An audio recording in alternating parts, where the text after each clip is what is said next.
You've been part of many bilateral negotiations, trade negotiations in the past. These things take time. You said we're hopeful that the BTA will be wrapped up by the fall. Two things.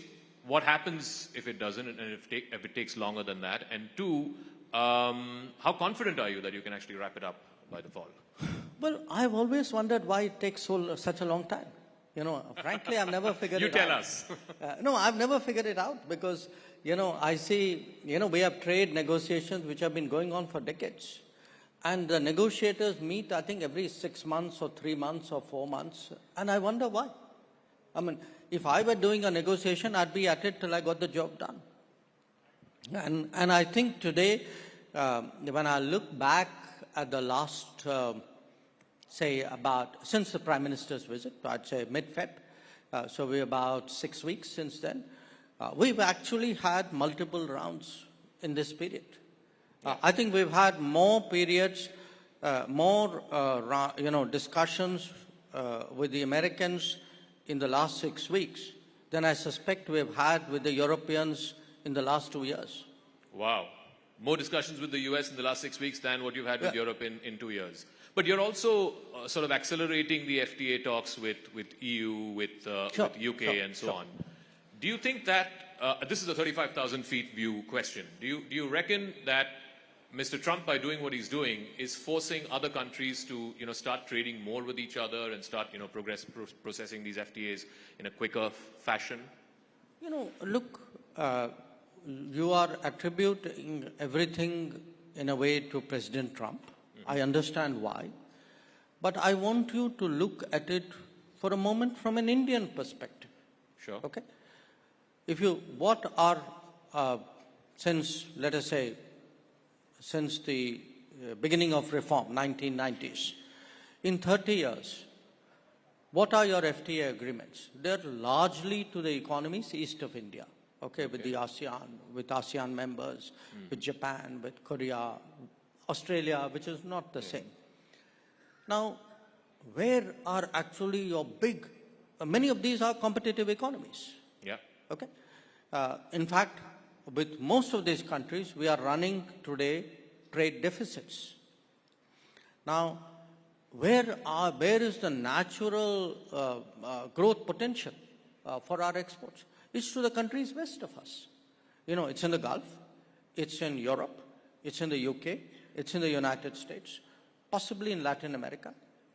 And actually, those are the agreements which have lagged behind.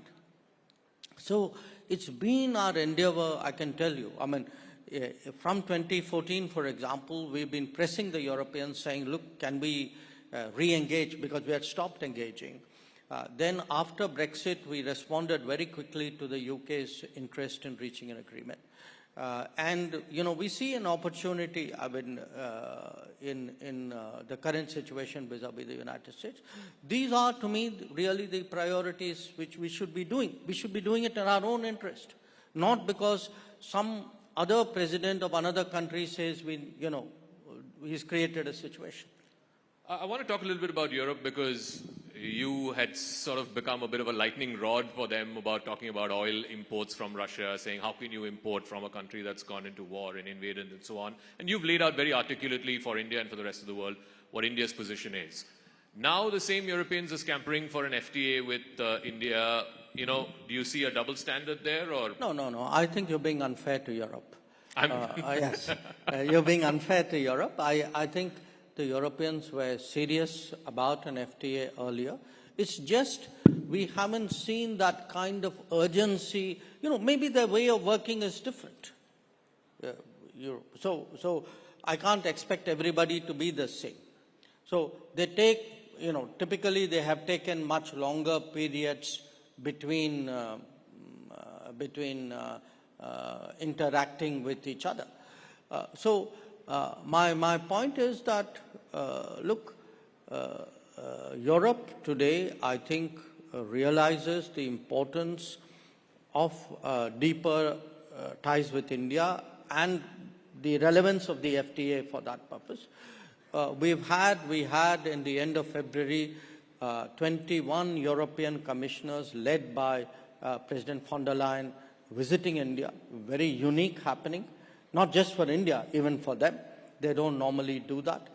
I think there's a very serious message coming out of Europe saying we want to move forward on this. We welcome it, we reciprocate it, and I'm pretty confident that just as we are seeing a very intense engagement with the United States, and by the way with the UK as well, I expect the pace to pick up with Europe. We have an aspirational goal. We'd like to close out the FTA this year, but you know, when we get there, we'll see.